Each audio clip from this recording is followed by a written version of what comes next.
En Radio Intereconomía, Pulso Geopolítico. Análisis sobre los nuevos desafíos mundiales. Presenta Rafa Jiménez.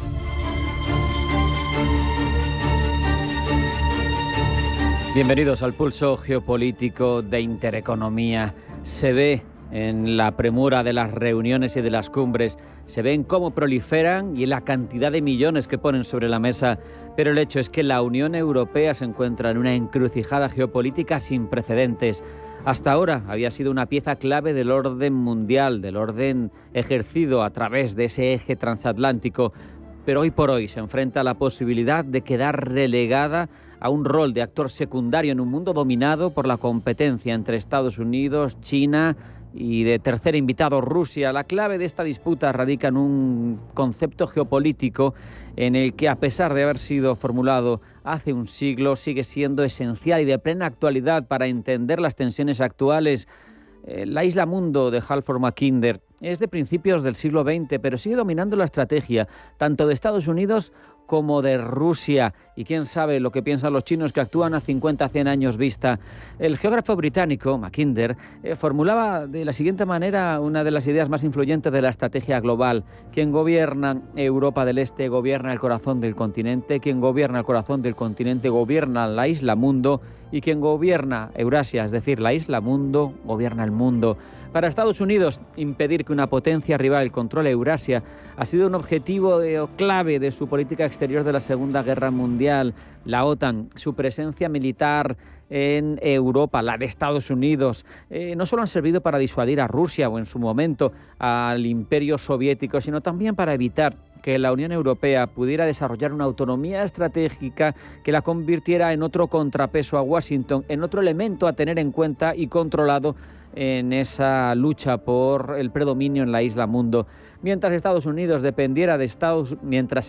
dependiera de Estados Unidos para su seguridad, la hegemonía de Washington estaría absolutamente garantizada, como así es.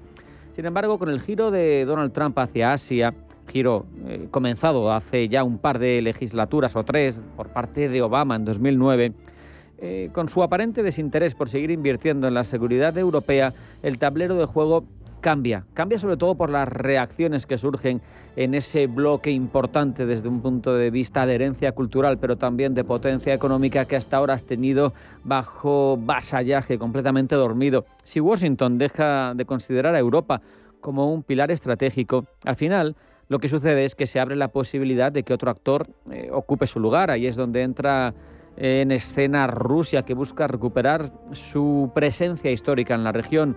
Pero no nos engañemos, a la Rusia de Putin no le interesa recrear el zarismo o ni siquiera la Unión Soviética. Lo que quiere es formar parte de un eje supranacional euroasiático que le permita consolidar su peso global sin depender de Occidente. Esa es la clave. No giran la mirada los que ocupan ahora el Kremlin hacia el oeste, la giran hacia el este, y sobre ello van a cimentar su presencia geopolítica global. Para Putin, una alianza con China, con Irán, con otros actores regionales, le permite no solo resistir, como ha pasado y como hemos estado viendo las sanciones occidentales, también le permite formar parte fundamental de la redefinición del equilibrio global. En este sentido, la guerra de Ucrania queda patente, no es un conflicto local de orden europeo, es una batalla por el control de Eurasia.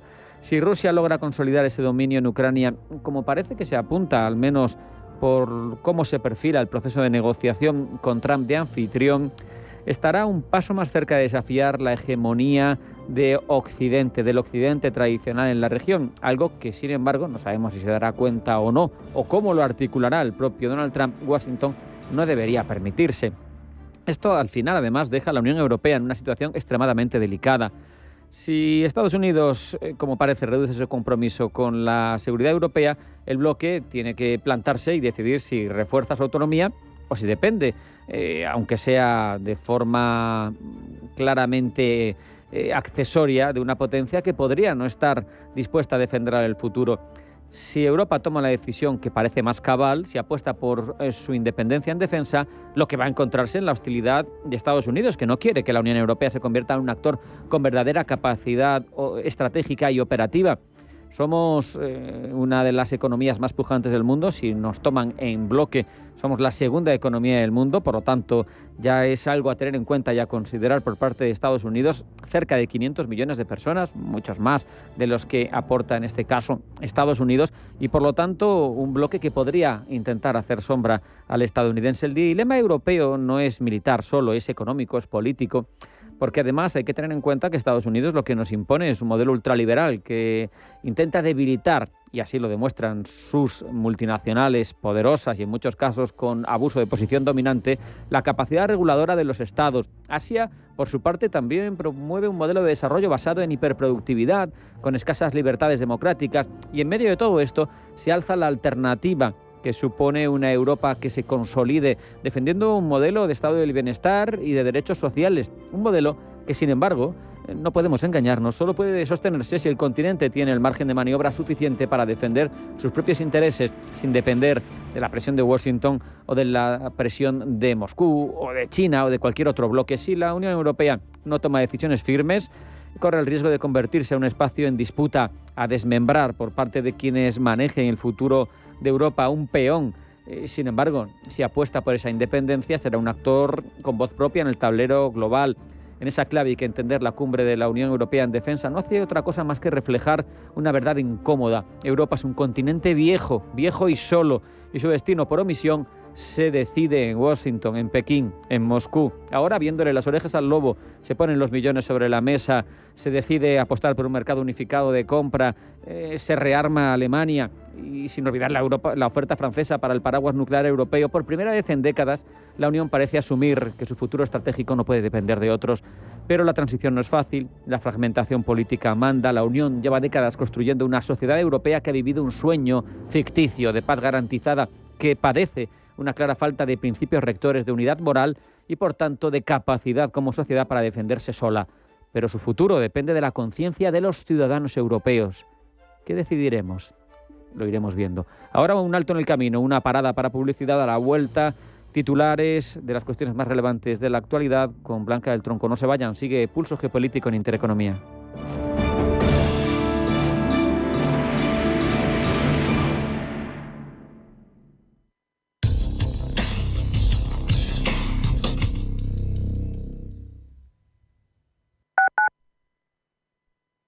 Si has sufrido violencia sexual, llama al 900-599-316. En el Centro de Crisis 24 Horas de la Comunidad de Madrid te ofrecemos atención psicológica, asistencia jurídica y apoyo social. Siempre disponibles para ayudarte. 900-599-316. No importa la hora ni el día, estamos siempre para ti. Campaña financiada por la Unión Europea Next Generation, Plan de Recuperación Gobierno de España, Comunidad de Madrid. Geopolítica, mercados, bancos centrales. Los temas más candentes que impactan en la economía mundial están en Visión Global. Cada tarde de lunes a viernes a las 7 con Marta Isern. Visión Global. Marcamos la diferencia. Radio Intereconomía. Atención inversor, únete al club de inversión de Grupos Eneas. Estamos especializados en la compra, reforma y venta de inmuebles y otros activos, ofreciendo rentabilidades muy atractivas. Coinvierte con nosotros. 91 639 0347. Grupos Eneas, tu aliado en la inversión. El 15 de junio Las Ventas vivirá una de las grandes citas de la temporada. Corrida de toros in memoriam de Victorino Martín, con los toros de esta ganadería legendaria para Paco Ureña, Emilio de Justo y Borja Jiménez. Compra ya tus entradas en las-ventas.com. Porque la información económica solo tiene un camino, el del rigor y la seriedad. Hola, soy Susana Criado y te espero cada día en Radio Intereconomía de 7 a 12 de la mañana en Capital Intereconomía. Si una persona sale de un punto A por un camino difícil y otra sale de un punto B por un camino más cómodo, ¿se encontrarán? Acompañamos a personas en situación vulnerable desde la infancia hasta el final de su vida. Porque nosotros no creemos en las coincidencias, creemos en las oportunidades. Fundación La Caixa. Solo es progreso si progresamos todos.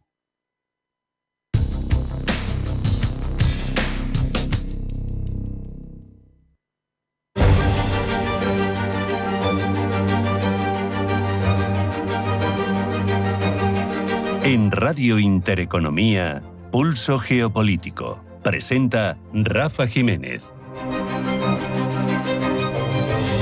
Vamos ya con los titulares de la información más relevante. Los elabora Blanca del Tronco. Blanca, bienvenida. Buenas tardes. Buenas tardes. Cumbre europea en Bruselas centrada en los planes de rearme en Europa. Los jefes de Estado y de Gobierno de la Unión Europea se dan cita este jueves en Bruselas en una cumbre en la que abordarán, entre otros asuntos, los planes de rearme en Europa, el futuro presupuesto plurianual y los retornos de migrantes en situación irregular. Antes del Consejo Europeo, el PP Europeo ha celebrado también una reunión en Bruselas en la que ha participado el presidente del Partido Popular Español, Alberto Núñez Feijóo. Trump y Zelensky se muestran optimistas en torno a la tregua en Ucrania. Aseguran que va por buen camino. Aún así, Zelensky ha asegurado que los ataques aéreos contra territorio enemigo continuarán hasta que no se haya concretado un documento sobre la tregua parcial de 30 días que ambos bandos están dispuestos a declarar para poner fin a los ataques contra infraestructuras energéticas. La reunión entre Rusia y Estados Unidos podría celebrarse la próxima semana. Reunión de nuevo en Jeddah, donde Washington y Moscú discutirán la reanudación de la iniciativa del Mar Negro y otros aspectos de un posible acuerdo de paz ucraniano. El portavoz del Kremlin, Dmitry Peskov, espera que las conversaciones a nivel de expertos continúen en los próximos días. Cambiamos el foco porque Israel continúa su ofensiva en Gaza. Los bombardeos de Israel en Gaza han continuado esta madrugada mientras vuelve a desplegar sobre el terreno sus tropas en el corredor de Netzarim, un área militar de la que las fuerzas israelíes se habían retirado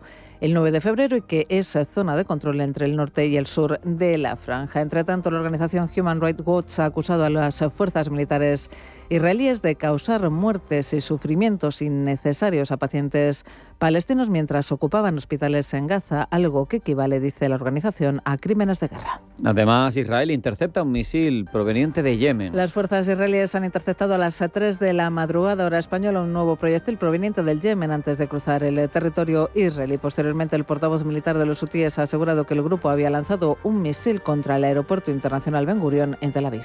En Turquía, Erdogan recrudece la persecución a sus opositores con 37 detenidos por postear en redes sociales. Publicaciones en redes sociales que se dieron después de que el gobierno turco detuviera al alcalde de Estambul, el líder de la oposición Ekrem İmamoğlu, por presuntos vínculos con la corrupción y el terrorismo. El Banco Central Europeo avisa de que los aranceles de Estados Unidos podrían recortar el crecimiento de Europa en 3 décimas. Christine Lagarde ha advertido de que los aranceles del 25% de Estados Unidos a las importaciones europeas podrían reducir el crecimiento económico de la eurozona 0,3 puntos porcentuales el primer año, así como elevar la inflación. Si la Unión Europea responde con aranceles a las importaciones estadounidenses, este impacto aumentaría, señala Lagarde, hasta aproximadamente medio punto porcentual. Volvemos a Trump porque firma este jueves una orden ejecutiva para desmantelar el Departamento de Educación. Cumplirá así una de sus promesas electorales con el objetivo de devolver la autoridad, dice, a los estados. Se prevé que la firma del documento se lleve a cabo en una ceremonia en la Casa Blanca a la que asistirán varios gobernadores republicanos como Ron DeSantis o Glenn Youngkin. Para cerrar el Departamento de Educación, Trump necesitará la aprobación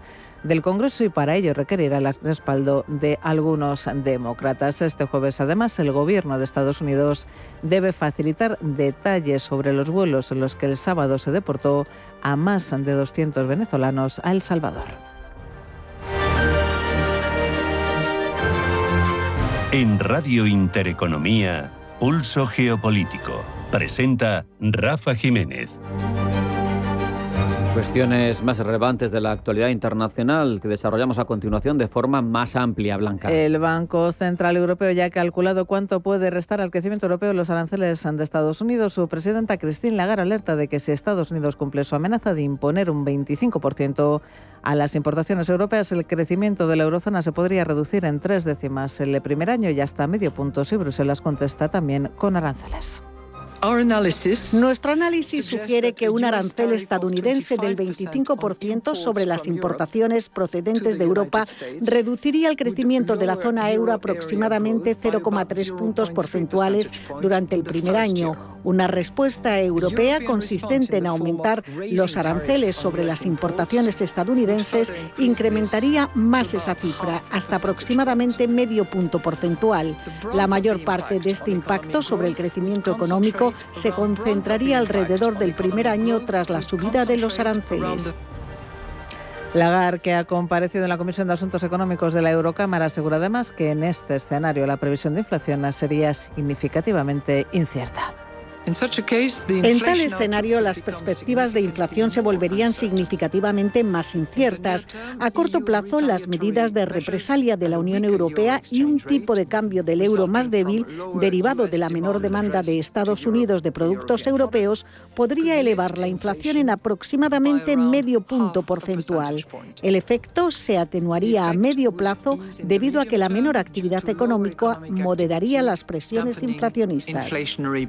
En cuanto a la política de tipos de interés, Lagarde insiste en que el BCE está determinado a asegurar que la inflación se estabilice de manera sostenible en su objetivo a medio plazo del 2%, pero no puede comprometerse de antemano con una senda concreta de tipos, especialmente, dice, en las actuales condiciones de incertidumbre. El Banco Central Europeo aplicó, recordemos, a principios de mes el sexto recorte de tipos desde junio pasado, llevando al 2,5% la tasa de depósito que ahora usa como referencia. Y reunión en Bruselas de los jefes de Estado y de Gobierno de la Unión Europea. Sobre la mesa de los 27 las propuestas de la Comisión Europea para facilitar las inversiones, y cuando Rusia y Estados Unidos han acordado una tregua parcial para cesar los ataques a infraestructuras energéticas en Ucrania. Paloma Arnaldos. Cita este jueves en Bruselas de los jefes de Estado y de Gobierno de la Unión Europea, que a su llegada a la cumbre han valorado positivamente los planes presentados hasta ahora por la Comisión Europea para incentivar el gasto militar. Reclaman, no obstante, lanzar debates serios sobre nuevas vías de financiación que incluyan las ayudas directas a los países del bloque para sufragar el incremento del presupuesto militar.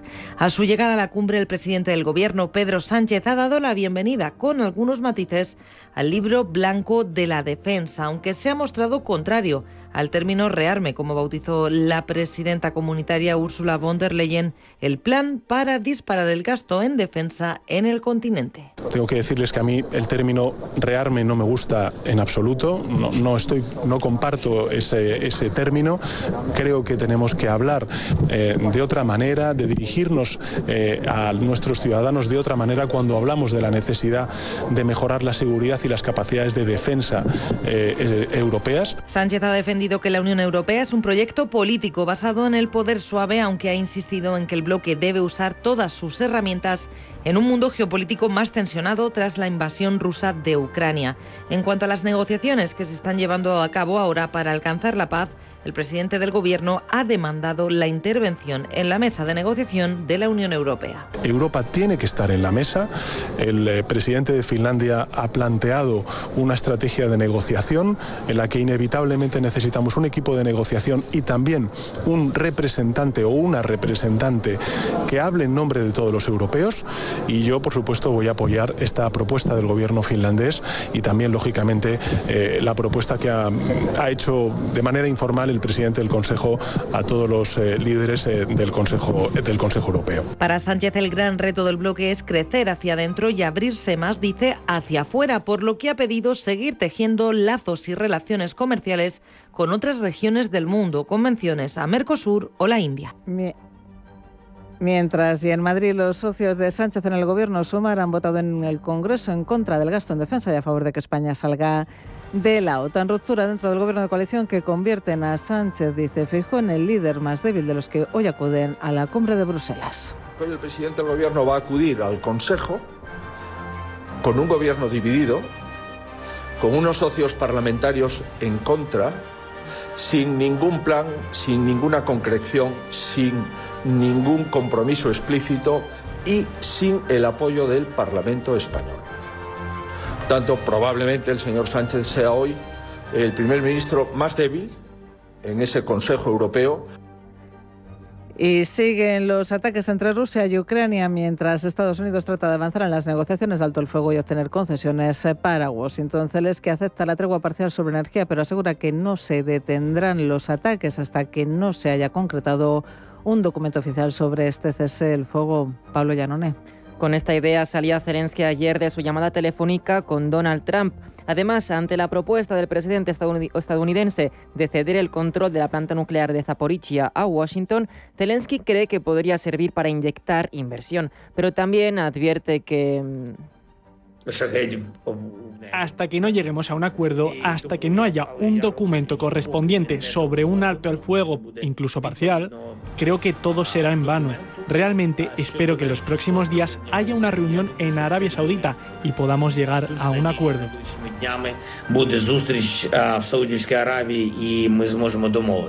Mirando hacia Jeddah, el presidente ucraniano confía en que la próxima ronda de negociaciones podría salirse con una sorpresa, tal y como sucedió en el encuentro bilateral entre Estados Unidos y Kiev, también en Jeddah. Fuimos por un alto el fuego y silencio en el cielo y en el mar, pero salimos con el entendimiento de que podíamos ir más allá e ir por un alto al fuego y silencio completo. Entre tanto, los enfrentamientos no cesan. En Rusia, las llamas devoran la base aérea rusa de Engels en la región de Saratov, tras haber sido alcanzada por drones ucranianos. Y en Ucrania, cientos de drones diarios logran saturar la defensa aérea del país. Hoy esta lluvia constante ha acaecido en la región de Kirovogrado, donde, denuncia Zelensky, han dejado 10 heridos y causado daños a infraestructuras. Por lo pronto, al menos conservar el apoyo armamentístico de Estados Unidos, a pesar de que Rusia exige que Kiev deje de recibir ayuda de todos los países extranjeros. Caroline Levitt es portavoz de la Casa Blanca. Revisaron la situación en Kursk y acordaron compartir información estrechamente entre sus equipos de defensa a medida que evolucionaba la situación en el campo de batalla. El presidente Zelensky, prosigue Levitt, solicitó sistemas de defensa aérea adicionales para proteger a sus civiles, en particular sistemas de misiles Patriot. Y el presidente Trump aceptó colaborar con él para encontrar los disponibles, sobre todo en Europa. Este no es el único punto en el que Kiev no cederá ante Rusia, ya que Zelensky tampoco está dispuesto a entregar territorio.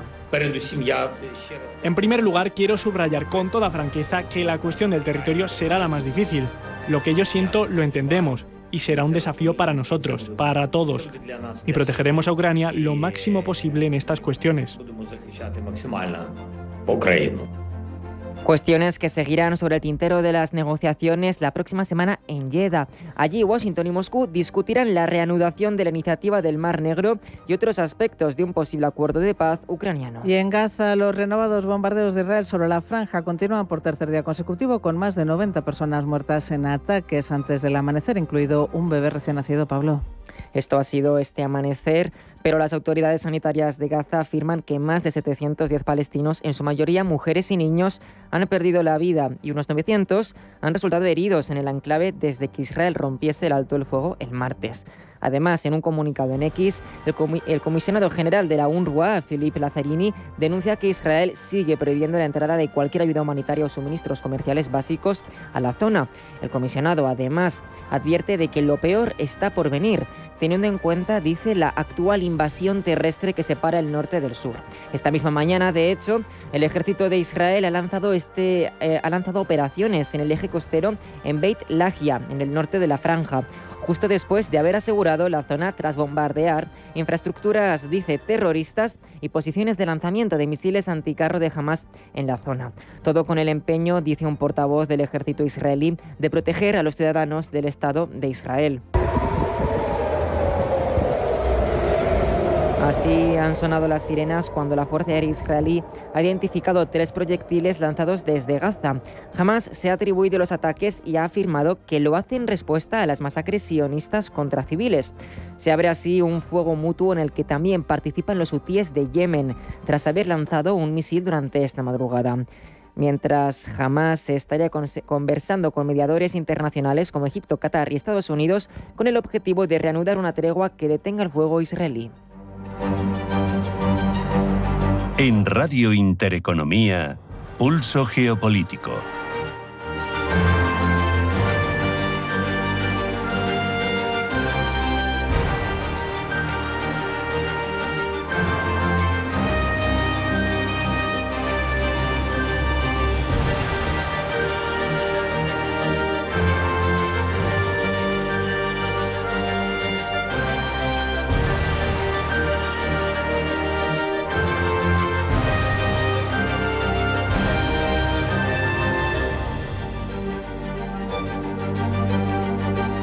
Repasamos las cabeceras más relevantes del ámbito internacional con Pablo Llanone. Pablo, bienvenido, buenas tardes. Buenas tardes.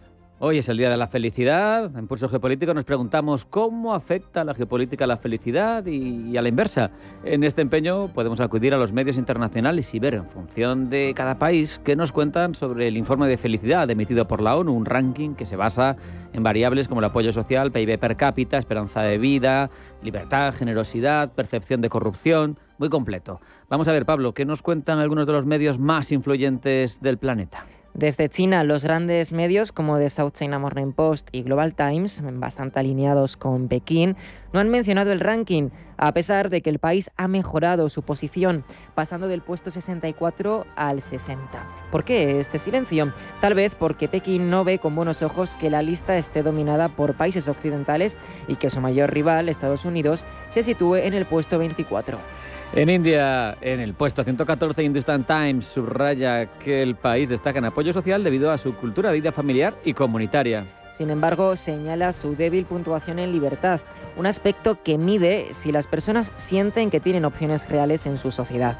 Además, India mira de reojo a Pakistán, que se ha colocado 5 puestos por delante, algo que seguramente no pasa desapercibido en Nueva Delhi. En Rusia, igual que en China, el silencio mediático es más que llamativo. El país ha mejorado, pasando del puesto 72 al 66, pero los medios estatales como Russia Today y Pravda han evitado el tema. Quizá porque el ranking deja a Rusia muy por debajo de Estados Unidos y la mayoría de los países europeos. Cruzamos el Atlántico, llegamos a Latinoamérica. Desde Argentina, La Nación, medio conservador, destaca el ascenso del país hasta el puesto 42, su mejor posición desde 2019. En un contexto de crisis económica y ajuste fiscal, este medio enfatiza que el apoyo social y la resiliencia de la sociedad argentina han sido clave para esta mejora. Y entre tanto, en México, el economista resalta un hito histórico. Por primera vez, el país ha entrado en el top 10, ocupando la 10ª posición. El medio señala que el fortalecimiento del apoyo social y la estructura familiar han impulsado esta subida en un contexto donde la felicidad no siempre parece alinearse con la estabilidad económica o la seguridad pública.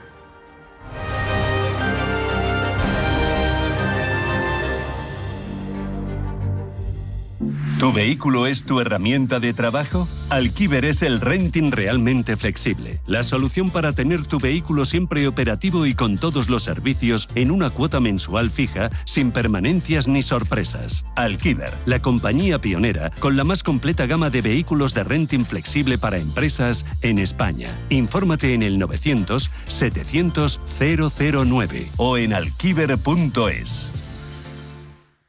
Dicen que en esta vida hay que vivirlo todo.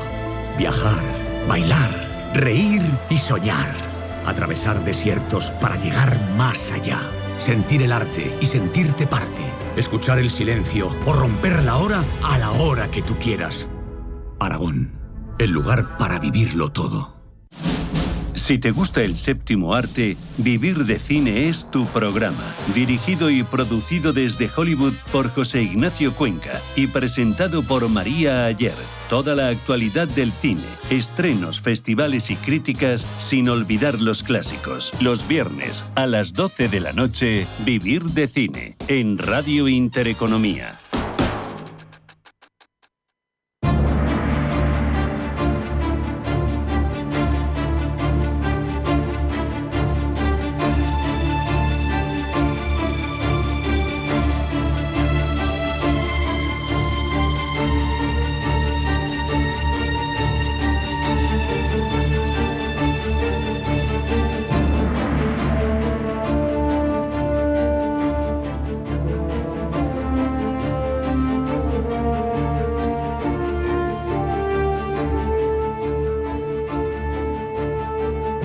Es el segundo país más grande del mundo.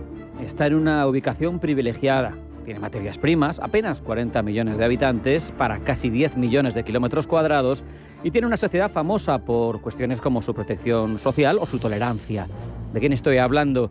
De Canadá. Quizá más de actualidad de lo que le gustaría, veremos a continuación, por esas polémicas desatadas por Donald Trump últimamente sobre su vecino del norte. Sobre Canadá, sobre su geopolítica, aprendemos durante los próximos minutos porque tenemos la suerte de que nos acompañe el excelentísimo señor Jeffrey Marder, embajador de Canadá en España. Embajador, bienvenido, buenas tardes. Buenas tardes y Rafael, muchas gracias por la invitación. Es un placer estar aquí con ustedes y con el público para hablar de mi país. Es maravilloso porque hay veces que otros países son más herméticos y sin embargo con Canadá nos ha resultado muy fácil y agradecemos la predisposición. Pero claro, hay que empezar por la actualidad. Aunque Canadá tiene mucho, hay que empezar por la actualidad, que para eso es una radio.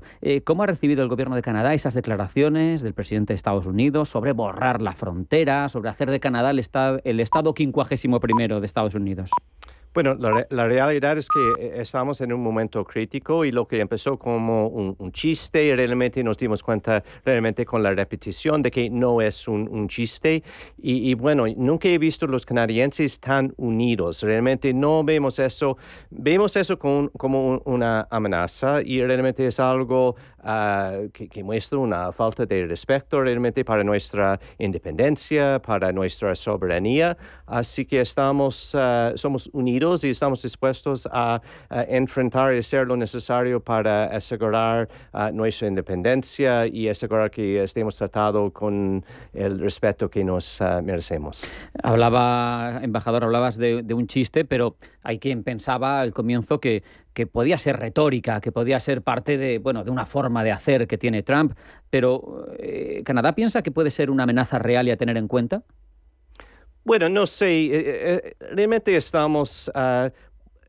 La relación que tenemos con Estados Unidos es una relación de largo plazo y es una relación que nos ha beneficiado a nosotros en Canadá, pero también ha beneficiado mucho a nuestros vecinos y a nuestros amigos americanos. Así que nuestro enfoque es en, dos cosas, realmente lo positivo, los beneficios que han surgido de esta relación económica, política y en varias áreas, pero también en una respuesta real cuando sea necesario, obviamente hacer una respuesta sólida a la imposición de aranceles contra Canadá, pero estamos tratando de mirar hacia el futuro y enfocar en lo positivo de esta relación, que ha sido realmente una de las más fuertes y más positivas relaciones bilaterales en el mundo. De hecho, históricamente, Canadá y Estados Unidos han tenido una grandísima tradición de cooperación y entendimiento, pero para los oyentes que no conozcan demasiado de esa relación de vecindad, pues ha habido intentos en el pasado de hacer algo parecido a lo de Trump. Y ha habido planes de defensa por parte de Ottawa y ha habido planes de agresión por parte de Estados Unidos en un pasado lejano, pero que hacen que esto no sea tan extraño de escuchar. Sí, bueno, eso estamos hablando de esfuerzos hace mucho tiempo, en el siglo XVIII, y realmente eso es algo del pasado que yo creo que la mayoría de los canadienses ni siquiera conocen nada de ese pasado. Así que realmente los criterios o lo que nos llama la atención de la relación es una relación positiva. Eso es lo que todos nosotros, la mayoría de los canadienses, lo que hemos vivido y lo que sabemos de esa relación. Por otro lado, más allá de la cuestión de la frontera, también hay otro aspecto conflictivo con Estados Unidos, que lo has mencionado antes, hablamos de los aranceles, y es que ha sorprendido porque no los ha puesto Donald Trump sobre países rivales, sobre países enemigos, lo ha puesto sobre amigos, sobre países como Canadá, donde hay un tratado de libre comercio, y a Canadá, pues lo que decimos, se le han impuesto aranceles. Ottawa, sin embargo, no se ha quedado con los brazos cruzados, ha respondido. Exactamente. La realidad es que tenemos que defender nuestros intereses, pero hay que, obviamente, el presidente Trump y en Estados Unidos quieren crear más empleo en Estados Unidos y ven, esta cuestión de superávits y déficits es algo importante para ellos. Pero realmente el nivel de integración de las economías canadienses y americanas y también con la economía mexicana han sido algo súper positivo. Y nosotros y tradicionalmente Estados Unidos han visto esa integración económica como algo que da bastante seguridad. Así que puedo darte algunas cifras para mostrar ese nivel de integración y cómo se debe verlo como una seguridad. 25% del petróleo usado cada día en Estados Unidos es petróleo importado de Canadá. Una cuarta parte. Una cuarta parte del Tremendo, petróleo. La Así cantidad. que somos el país que más exporta energía, digamos, hacia Estados Unidos, principalmente petróleo, pero también hay gas natural, hay electricidad también, menos cantidades de electricidad, pero eso surgió en las noticias. Así que, bueno, obviamente se puede importar petróleo de otros países, pero somos un fornecedor de petróleo súper seguro. Así que no lo vemos como una dependencia, es más, da bastante seguridad al suministro de energía en Estados Unidos. Y hay que decir que el precio a los cuales vendemos ese petróleo es un precio bastante bueno, así que realmente se debe tomar conciencia de eso. Y también 70% de las exportaciones canadienses hacia Estados Unidos no son productos finales, pero son productos que están usados en procesos de manufactureo en Estados Unidos. Así que son lo que llamamos en inglés inputs a otra producción industrial en Estados Unidos. Así que no es una dependencia, es más una integración. Y también Canadá es el mercado más importante para exportaciones americanas. 36 de los estados individuales de Estados Unidos tienen Canadá como su mercado internacional principal. Y un poco más de eso, 40 y tantos estados exportan más de 1,000 millones, un valor de más de $1,000 millones de exportaciones cada año hacia Canadá.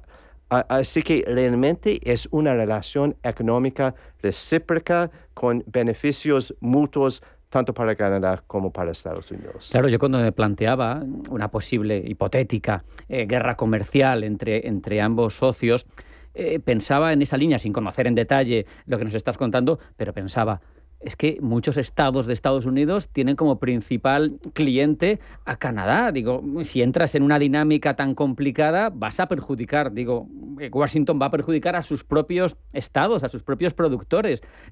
Por ahí me parecía que sí que tiene herramientas Canadá para defenderse, aunque la diferencia de las economías sea tremenda por tamaño, porque ninguna se puede comparar con la estadounidense, pero hay muchas variables económicas como las que nos contabas, Jeffrey, que dejan claro que esa sinergia entre los dos países es muy positiva y que tampoco le conviene jugar a Estados Unidos, al presidente con esa relación. Exactamente. Así que, para darle otros ejemplos de eso, en general, en una guerra comercial nadie gana. Así que, pero como tú acabas de decir, la economía americana es bastante más grande que la economía canadiense.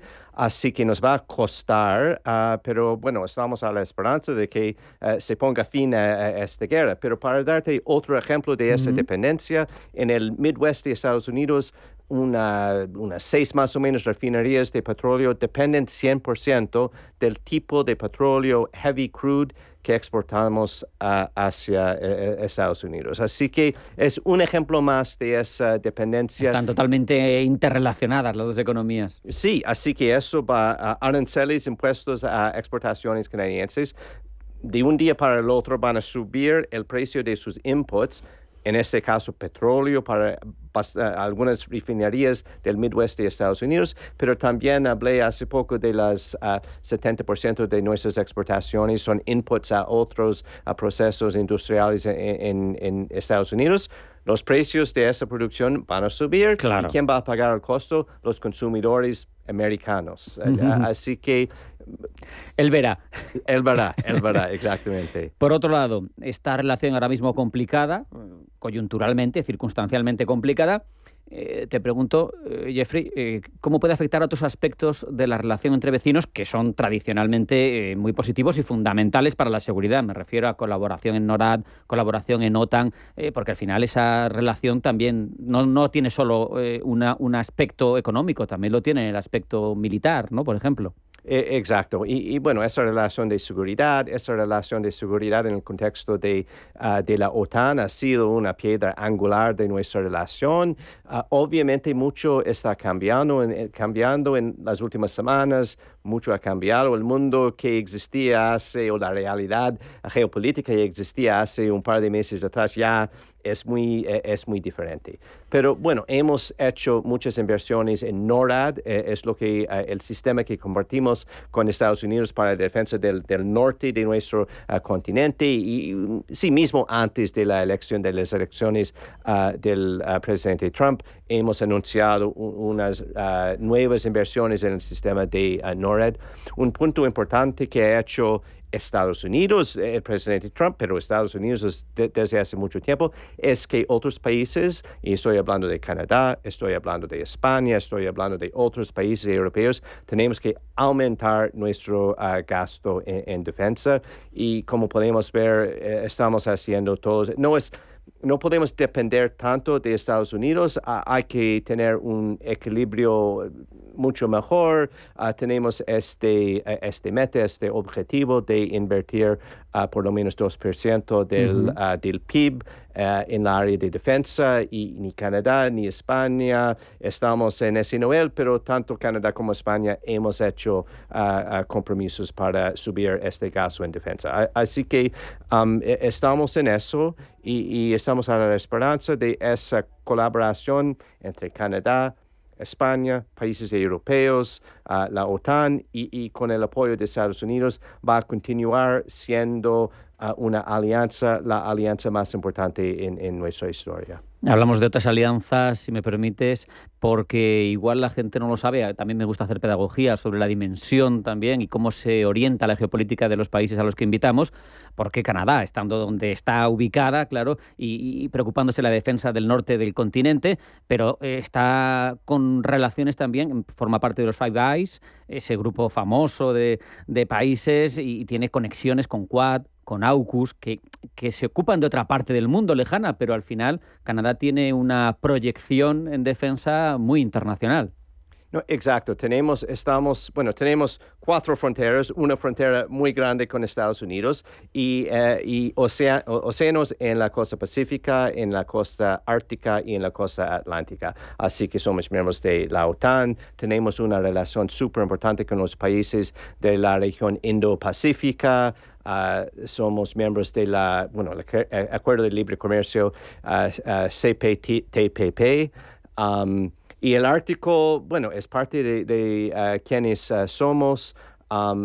Estamos súper conscientes de que los cambios climáticos están cambiando la realidad en el extremo norte del mundo. Y antes, el hecho de que toda esa área estaba congelada para la mayor parte del año, le daba bastante seguridad, pero eso ha cambiado con los cambios climáticos, así que eso requiere más inversiones y para nosotros es súper importante que esa área, la área ártica, sea gobernado por los países árticos y hacemos mucha colaboración en ese sentido en el marco del Consejo Ártico.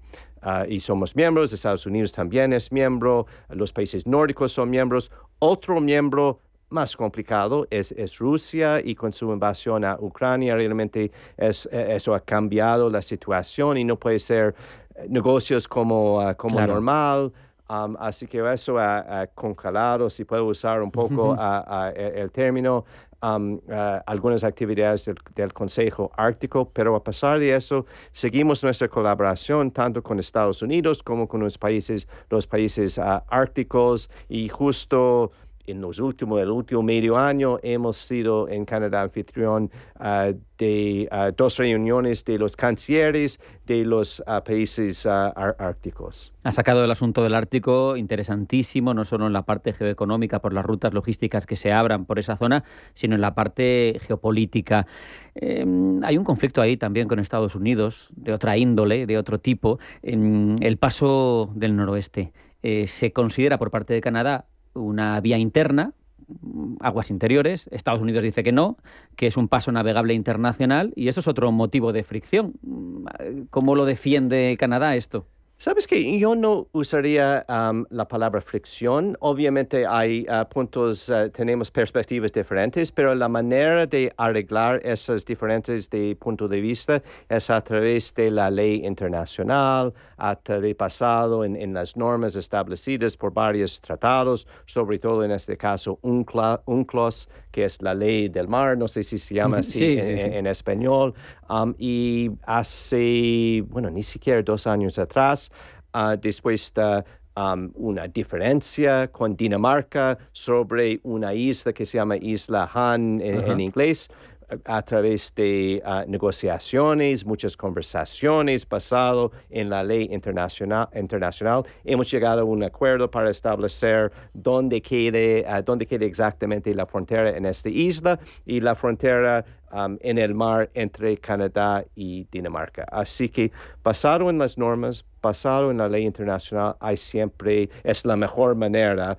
de ponerse de acuerdo sobre puntos de diferencia. Es también muy interesante y muy goloso para los países que pueden tener intereses una zona tan rica como esa, y ahí vuelve a haber, no digamos conflicto, no digamos fricción, que no te gusta, pero al menos discusión, porque las riquezas más allá de las 200 millas propias que tiene cada país de aguas, hay países con intereses en el Ártico que ya han acudido a pedir esa plataforma continental extendida. ¿Por qué? Pues obviamente, para que los oyentes lo entiendan, porque lo que hubiera en el subsuelo de petróleo, por ejemplo, o de gas, pues correspondería a esos países. Y aquí ya tenemos otra vez a los miembros, supongo, del Consejo Ártico, a los miembros que tengan intereses por costas en esa zona, pidiendo, extiéndeme mi dominio, y eso ahí entran en colisión unos dominios con otros, se cruzan, se solapan. ¿Cómo lo gestionamos? Bueno, hay que admitir que yo no soy abogado, no soy experto en el tema, pero realmente a través de la ley internacional es la única manera de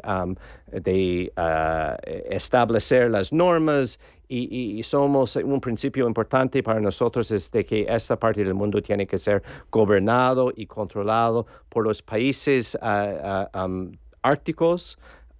Y también con mucha participación de los pueblos que viven en esas áreas del mundo, y muchos de esos pueblos principalmente son pueblos indígenas, el pueblo inuit, pero también otros pueblos indígenas que viven en el extremo norte de Canadá y otros países árticos.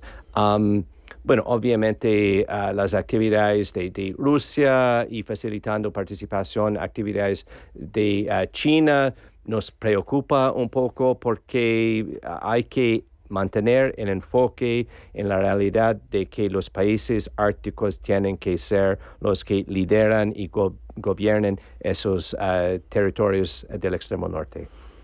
Y más allá de todas estas cuestiones que hemos planteado hasta ahora, embajador, defínenos líneas estratégicas de Canadá en su política exterior. ¿Cuáles serían las que os impulsan? Bueno, hemos hablado de la geopolítico un poco. Cabe mencionar o repetir que realmente, la relación con Estados Unidos va a seguir siendo sumamente importante para nosotros.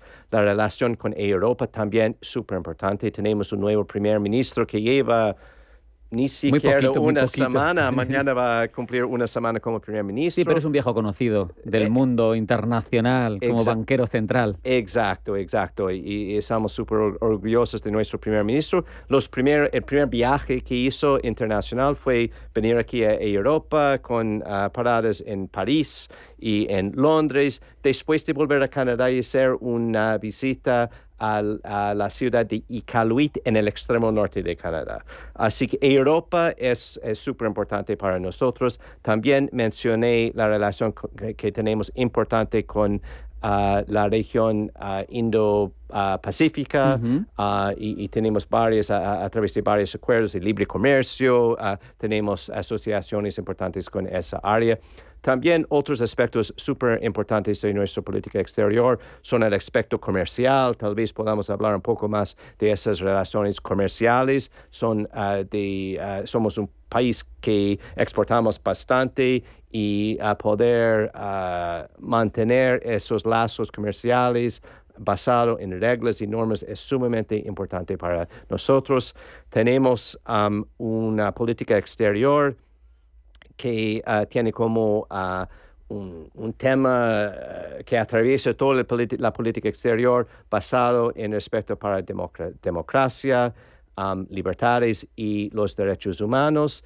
Y el sistema de derechos humanos es principalmente un sistema multilateral. Somos miembros de la OEA, así que el sistema multilateral interamericano es importante para nosotros, pero sobre todo el sistema multilateral de la ONU, donde somos súper activos y en este momento el sistema multilateral, hay que admitir, está pasando por una fase difícil, pero bueno, vamos a continuar apostando por ese sistema multilateral que para nosotros es principalmente la ONU y la OEA.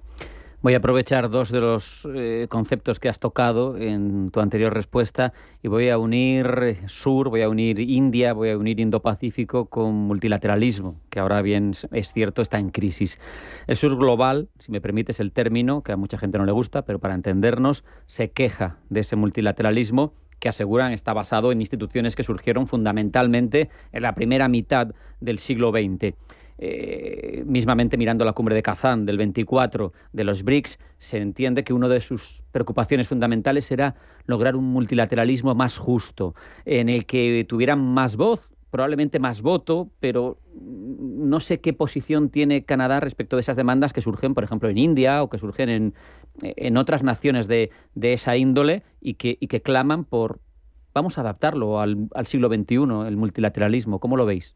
Bueno, estamos completamente de acuerdo que el sistema multilateral establecido en los años los primeros años después de la Segunda Guerra Mundial, ese sistema no ha cambiado y no necesariamente refleja la realidad geopolítica del mundo. Así que es un punto importante y estamos de acuerdo con eso. Para dar un ejemplo de una área donde estamos trabajando y junto con España, tanto Canadá como España somos miembros de un grupo informal, yo creo, que se llama Uniendo por Consenso, que tiene un enfoque en la reforma del Consejo de Seguridad de la ONU. Así que para darle mejor representación geográfica, es una lucha un poco difícil, pero es una área donde realmente desde hace muchos años Canadá y España y varios otros países hemos estado trabajando para mejorar, yo diría, el sistema multilateral internacional, basado en ese punto importante que no ha cambiado desde su creación o no ha cambiado de una manera significativa desde su creación para reflejar esa realidad. Te puedo dar otro ejemplo donde sí hubo cambios. Canadá es miembro del G7, tenemos la presidencia del G7 en este momento súper crítico del mundo, pero ha habido a lo largo de los años muchos críticos de esa organización del G7, lo que nos llevó a la creación del G20, otro grupo que realmente incorpora no solamente países del occidente, pero también países del sud global, si podemos usar esa frase. Y un punto final sobre esa situación donde algunos países están tratando de reformar o cambiar el sistema multilateral. Quiero hacer referencia al sistema internacional multilateral en el área de derechos humanos. Ese sistema con el Consejo de Derechos Humanos y otras instituciones, la oficina del Alto Comisionado de Derechos Humanos pasado en Ginebra, está pasando por un momento muy difícil. Bueno, primero hay el problema de financiamiento que afecta el sistema de la ONU enteramente. Sí. Pero también algunos países están diciendo que esos sistemas de derechos humanos es una imposición de la parte de varios países occidentales, lo que realmente no es el caso. Y cuando miramos hacia atrás eso fue en el año 1948 cuando fue acordado la Declaración Universal de los Derechos Humanos. Hubo participación en términos de los ¿cómo se dice? Los redactores, digamos, de la declaración de todas las regiones del mundo. Y cada país tiene la oportunidad de ratificar los convenios y los tratados del sistema. Así que lo que al final lo que significa es no una imposición, es que los países que han ratificado los convenios y los tratados de ese sistema es simplemente cumplir con sus compromisos que han entrado voluntariamente. Así que es un punto importante para nosotros en Canadá y yo creo que en España también. El problema, embajador, es que tienes los países islámicos que no lo han firmado y que tienen su propia Declaración Universal de Derechos Humanos Islámicos y todo eso implica 1.500 millones de personas. Hay mucha deriva, pero se nos va el tiempo y nos vamos a quedar sin muchas preguntas. Te quería hacer una pregunta incómoda. La relación de Canadá o la gestión de Canadá de dos asuntos como lo de Huawei, la detención de la directora general, las acusaciones de Estados Unidos y la extradición, que supongo que ha enfriado las relaciones con China, y lo que ha pasado con presuntos asesinatos por parte de India de miembros destacados de la comunidad Sikh en territorio canadiense. Son dos rivales, vamos a decir, muy complicados, las dos naciones más pobladas del mundo, para tener enfrente, para estar enfadado con ellos. ¿Cómo lo ha gestionado esto Canadá?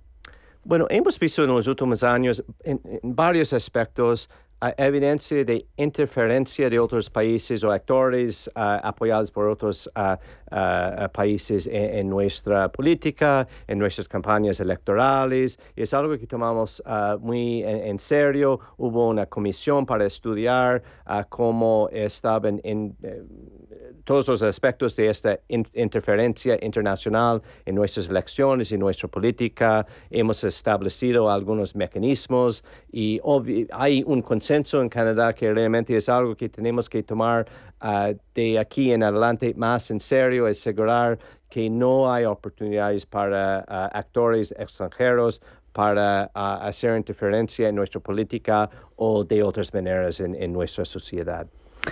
Nos vamos quedando sin tiempo. No puedo privarme de preguntarte, antes de que se nos vaya y me quede sin hacerlo, sobre la vocación a futuro de la geopolítica canadiense, teniendo en cuenta que al final sois un país muy brillante en muchas cosas, pero sois un país muy joven.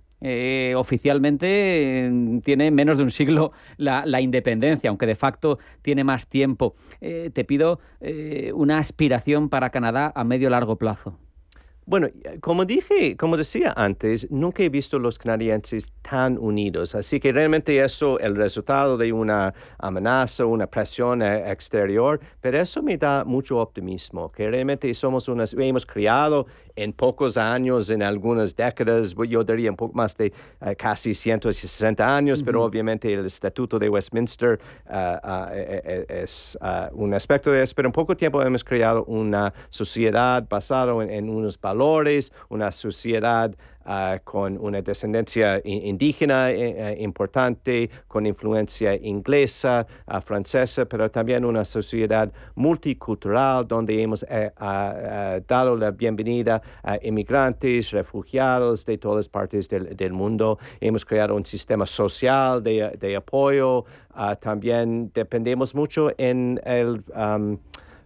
el mercado, así que apoyamos los negocios y todo eso. Así que soy optimista que esta unidad que hemos encontrado, este patriotismo que hemos encontrado en las últimas semanas, los últimos meses, van a ayudarnos realmente a seguir adelante para asegurar que este país que hemos creado va a continuar siendo una fuente de riqueza para sus ciudadanos y un modelo para otros en otras partes del mundo.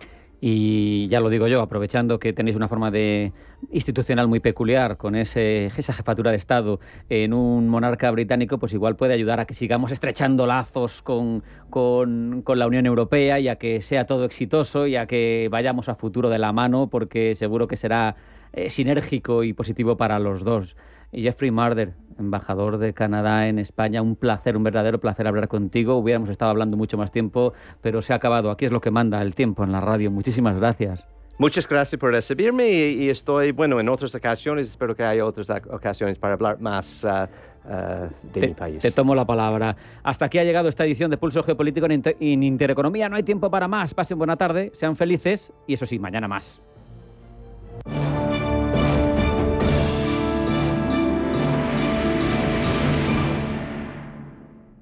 ¿Sabías que las empresas con mayor diversidad suelen tener mejores resultados financieros? La estrategia Global Diversity Engagement de Nordea invierte en compañías líderes en diversidad y colabora con las que van por el mismo camino, porque la diversidad importa también en lo financiero. Descubre más en nordea.es.